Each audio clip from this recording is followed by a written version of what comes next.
Les animaux vivant en pleine eau sont dits pélagiques. Deux grands ensembles d'organismes peuplent ce domaine. Ceux qui se laissent porter passivement par le courant, appelés planctons, et ceux qui se déplacent librement, appelés nectons.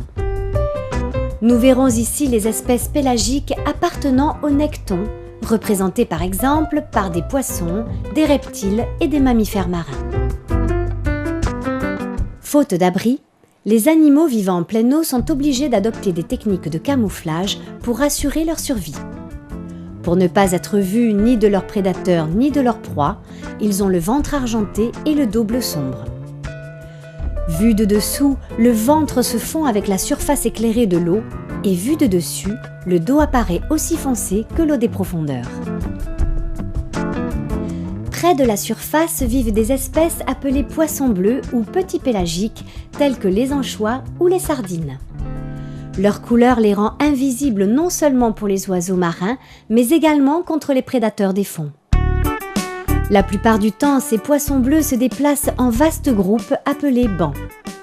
De cette manière, les prédateurs qu'ils rencontrent croient avoir affaire à un seul individu gigantesque.